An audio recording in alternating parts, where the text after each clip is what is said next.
Bapak, Ibu, dan saudara sekalian yang dikasihi Tuhan, salam sejahtera dan selamat berjumpa kembali dalam acara Biola Bina Online Aja yang diadakan oleh GKI Maulana Yusuf Bandung. Saya Pendeta Emeritus Budiono Adiwibowo pada hari ini ingin mengajak saudara merenungkan satu tema, kedewasaan untuk bersatu. Nah, saudara, dalam bulan Agustus ini ada dua perayaan besar yang terjadi bagi kita. Kita merayakan hari ulang tahun ke-76 kemerdekaan Republik Indonesia dan juga hari ulang tahun ke-33 dari penyatuan Gereja Kristen Indonesia. Sebagai orang yang beriman, kita yakin bahwa terbentuknya Negara Kesatuan Indonesia maupun bersatunya ketiga sinode GKI, Jawa Timur, Jawa Tengah, Jawa Barat, menjadi satu gereja, itu adalah karya Tuhan. Itu adalah anugerah Tuhan bagi kita.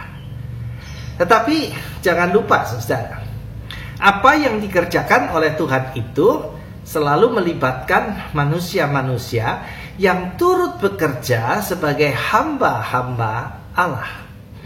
Tuhan memang bisa memakai siapa saja untuk mewujudkan rencana dan karya-karyanya. Namun tentunya manusia yang dilibatkan Tuhan di dalam karyanya haruslah orang-orang yang memiliki kedewasaan berpikir dan kedewasaan beriman.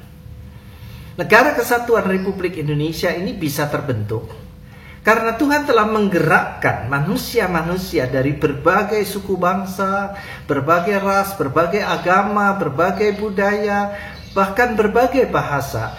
Mereka sepakat untuk bersatu membangun satu negara. Para pemimpin dan pejuang kemerdekaan pada saat itu tidak mementingkan suku bangsanya, rasnya, agamanya, budayanya, atau bahasanya. Mereka semua terbuka untuk menerima orang-orang yang berbeda menjadi saudaranya sebangsa dan setanah air demi kecintaannya kepada Indonesia. Inilah wujud kedewasaan berpikir dan kedewasaan iman dari para perintis kemerdekaan Indonesia yang perlu kita teladani dan harus tetap kita pelihara. Demikian juga dalam proses penyatuan tiga sinode GKI menjadi satu Gereja Kristen Indonesia, proses ini bukan hal yang mudah. Karena masing-masing sinode, GKI Jawa Timur, GKI Jawa Tengah, GKI Jawa Barat, punya sejarah dan identitasnya sendiri. Sekalipun ada beberapa persamaan di antara ketiga sinode itu, ada juga perbedaan latar belakang teologi dan pola bergereja yang diwariskan oleh para penginjil yang merintis masing-masing sinode. Masing-masing sinode juga punya kemapanan dalam tata gereja maupun pengajaran. Jadi bukan hal yang mudah untuk bersatu menjadi satu GKI. Karena dalam banyak hal masing-masing harus rela melepaskan ciri khas atau identitasnya untuk membentuk identitas yang baru. Ini pun membutuhkan sikap dewasa dalam berpikir dan beriman. Selain itu, proses penyatuan bangsa Indonesia maupun proses penyatuan GKI tidak bisa kita anggap selesai.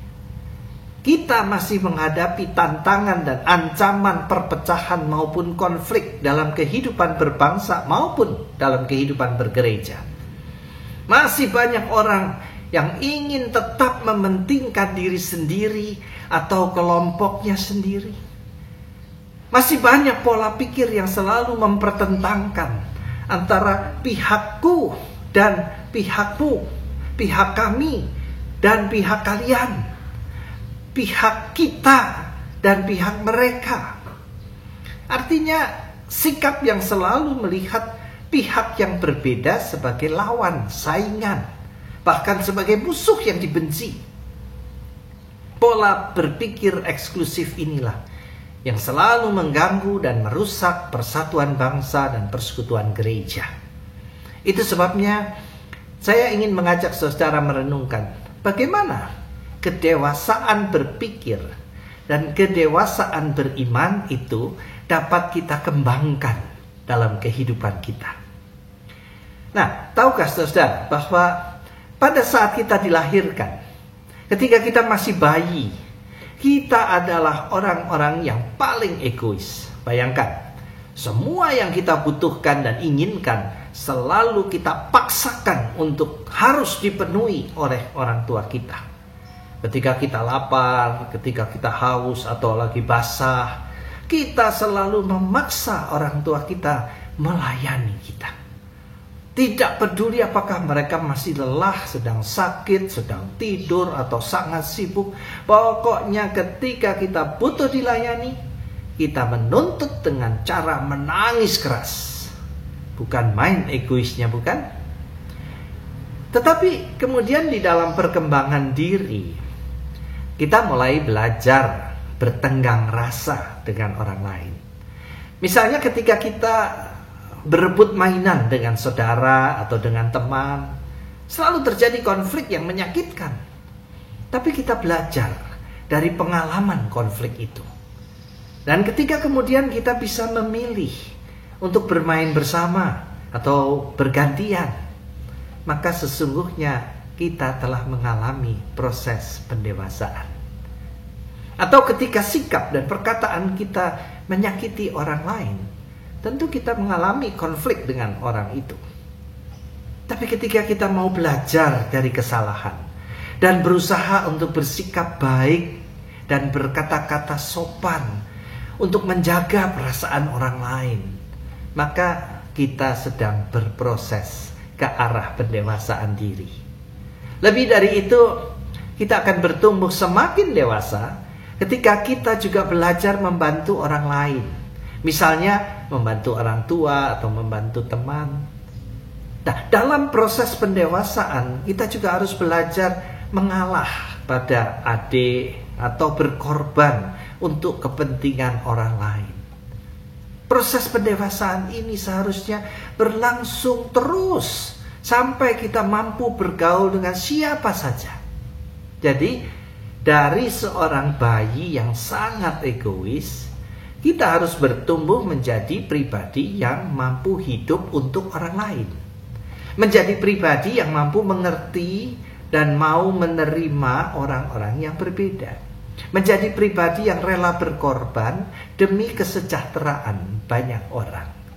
Dari pribadi yang hanya mencari kesenangan sendiri, kita bertumbuh menjadi pribadi yang selalu mengusahakan kebahagiaan hidup bersama. Dari keinginan mencari keuntungan diri sendiri, menjadi pribadi yang suka menolong mereka yang berkekurangan. Dengan kata lain, kita bertumbuh dari bayi yang sangat egois menjadi orang yang mampu mengasihi semua orang. Itulah proses pendewasaan yang perlu dialami setiap orang.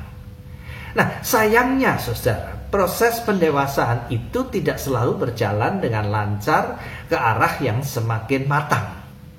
Banyak kejadian yang justru memperkuat egoisme dan kepentingan kelompok sendiri. Misalnya, ketika kita diejek atau disakiti oleh orang dari suku yang lain atau agama yang berbeda, maka kemungkinan besar kita akan menjadi orang yang takut atau benci kepada orang dari suku atau agama tersebut. Kita tidak mau lagi bergaul dengan orang-orang dari suku atau agama tertentu. Kita bersikap antipati terhadap mereka.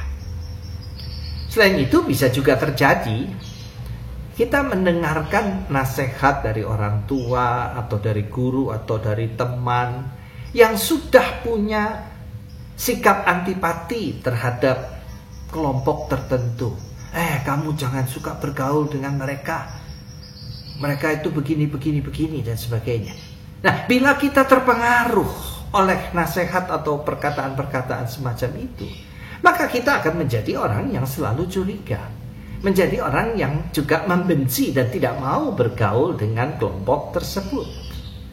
Jadi ketika kita dididik dan dipengaruhi oleh lingkungan yang tidak dewasa, maka kita juga bisa mengalami hambatan dalam proses pendewasaan diri. Ketika kita dibesarkan dalam keluarga yang suka merendahkan orang-orang tertentu, maka kita juga terbentuk menjadi pribadi yang sombong, yang sulit menerima orang yang berbeda. Bila dalam keluarga kita kurang ada cinta kasih dan tidak ada suasana saling tolong-menolong, kita juga sulit berkembang menjadi pribadi yang berbelas kasihan, yang rela berkorban untuk sesama. Karena itu, marilah kita melakukan introspeksi diri dan memperhatikan kepribadian kita masing-masing. Sejauh mana kita telah berproses dan bertumbuh ke arah kedewasaan? Apakah kita merasa mudah bergaul dengan siapa saja? Apakah kita memiliki keterbukaan untuk menerima orang-orang yang berbeda dengan diri kita? Apakah kita sudah mampu melepaskan sikap egois dan memiliki kemurahan hati untuk menolong orang lain? Apakah hidup kita menjadi berkat bagi banyak orang? Mari kita juga memperhatikan pengaruh-pengaruh pendidikan dan pengaruh-pengaruh pergaulan yang telah membentuk kepribadian kita. Apakah kita dibesarkan dalam keluarga yang penuh cinta kasih dan saling tolong-menolong, sehingga kita merasa bahagia dan penuh rasa syukur? Apakah keluarga dan lingkungan pergaulan kita suka memanfaatkan orang lain demi kesenangan sendiri? Apakah kita berada dalam lingkungan pergaulan yang keras dan kejam, sehingga perasaan kita penuh dengan kebencian, dendam, dan amarah? Atau sebaliknya, kita juga berada dalam keluarga yang mudah memaafkan? Semua pengaruh itu bisa terjadi di dalam kehidupan kita. Tetapi saudara, kita tidak bisa mempersalahkan para pendidik dan teman-teman sepergaulan kita. Apakah kita mau dipengaruhi oleh mereka atau tidak? Itu adalah sepenuhnya tanggung jawab kita sendiri. Kita sendirilah yang bertanggung jawab untuk mendidik diri kita sendiri. Karena kita bisa memilih pengaruh-pengaruh mana yang hendak kita terima. Apalagi kita yang sudah mengenal Kristus dan firman-Nya di dalam Alkitab. Artinya ada cukup banyak pengaruh baik yang tersedia juga bagi kita. Pengaruh baik yang bisa kita ikuti. Jadi apakah kita memilih yang pengaruh-pengaruh yang baik atau pengaruh-pengaruh yang tidak baik? Apakah kita membuka diri untuk dipengaruhi oleh kebenaran firman Tuhan? Nah, saudara, kini mari kita melanjutkan dengan memperhatikan firman Tuhan di dalam Filipi 2 ayat 5. Di situ dikatakan, hendaklah kamu dalam hidupmu bersama menaruh pikiran dan perasaan yang terdapat juga di dalam Kristus Yesus. Firman ini menegaskan bahwa untuk hidup bersama secara dewasa, kita harus berpikiran dan berperasaan seperti Kristus. Artinya, pribadi Kristuslah yang menjadi ukuran kedewasaan. Untuk itulah kita dipanggil menjadi murid-murid Kristus. Kita perlu belajar mengenal Kristus dalam pikiran dan perasaannya. Nah, dalam ayat-ayat berikutnya, ayat 6-8 dari Filipi 2 dinyatakan keteladanan Kristus dalam kedewasaan pikiran dan perasaannya. Mari kita mempelajari. Ayat 6 mengatakan, yang walaupun dalam rupa Allah tidak menganggap kesetaraan dengan Allah itu sebagai milik yang harus dipertahankan. Di sini dikatakan bahwa kedudukan Kristus yang setara dengan Allah adalah kedudukan yang sebenarnya tiada bandingnya. Allah itu maha kudus, Allah itu maha mulia. Namun hal itu bukanlah yang terpenting bagi Kristus. Nah, apa yang terpenting? Ternyata kasih Allah Bapa yang begitu besar kepada umat manusia adalah hal yang paling penting. Dan untuk itu, kesetaraan Kristus dengan Allah itu tidak dipertahankannya.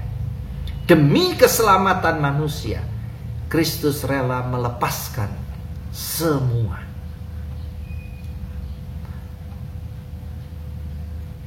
Ini mengajarkan kepada kita untuk tidak mementingkan kebanggaan, identitas kesukuan, kebangsaan, kebanggaan kita kepada agama kita, ataupun status sosial kita.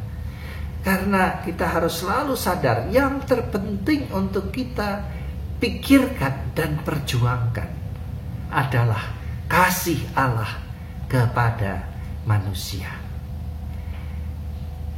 Selanjutnya ayat yang ke-7. Melainkan telah mengosongkan dirinya sendiri dan mengambil rupa seorang hamba dan menjadi sama dengan manusia. Untuk dapat melayani manusia, Kristus tidak bisa menempatkan diri lebih tinggi dari siapapun yang dilayaninya. Karena itu, Kristus mengosongkan diri. Bahkan menempatkan diri sebagai hamba yang berkedudukan sama dengan manusia yang dilayaninya. Nah, dari ayat ini kita disadarkan bahwa tugas utama kita sebagai pengikut Kristus adalah juga melayani sesama manusia dengan sepenuh hati. Nah, itu hanya bisa terjadi kalau kita tidak merasa lebih tinggi dari siapapun yang kita layani. Kalau kita merasa lebih tinggi, kita tidak bisa melayani dengan sepenuh hati. Kita harus menghargai semua orang yang kita layani. Dan itulah yang diteladankan oleh Kristus. Ayat 8. Dan dalam keadaan sebagai manusia, ia telah merendahkan dirinya dan taat sampai mati, bahkan sampai mati di kayu salib. Kristus melakukan seluruh karya keselamatan melalui pengorbanan dirinya. Tapi pengorbanan Kristus itu bukanlah untuk membuat jasa, bukan sekedar kebaikan.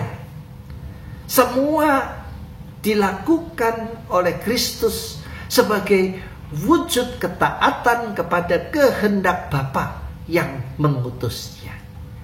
Di sini kita belajar arti kedewasaan dalam melayani sesama manusia. Pelayanan tidak pernah boleh bermotivasi untuk membuat jasa demi mendapat penghormatan. Pelayanan juga bukan sekedar untuk melakukan kebaikan agar diakui sebagai orang baik. Pelayanan yang dewasa adalah mengerjakan kehendak Allah Bapa dalam ketaatan. Jadi yang dirasakan oleh Kristus dalam seluruh karyanya adalah kasih Allah Bapa kepada manusia, dan yang dipikirkan oleh Kristus adalah rencana dan pekerjaan Allah Bapa. Kristus merasa dan berpikir sebagai hamba Allah. Sebagai hamba Allah, tugasnya hanya mentaati kehendak Bapa yang mau menyelamatkan seluruh umat manusia dari dosa. Nah, karena itu saudara, kembali kepada pembicaraan awal. Sebagai warga negara Republik Indonesia dan sebagai warga GKI, kita juga harus menempatkan diri kita sebagai hamba-hamba Allah. Kita harus ikut merasakan kasih Allah yang begitu besar kepada seluruh umat manusia dan kepada gerejanya. Marilah kita terus mencari kehendak Allah. Apa yang menjadi tugas kita masing-masing untuk memelihara kesatuan bangsa dan kesatuan gerejanya. Mari kita terus bertumbuh ke arah kedewasaan dengan meneladani Kristus dalam pemikiran dan perasaannya yang telah kita pelajari tadi. Tuhan memberkati kita sekalian.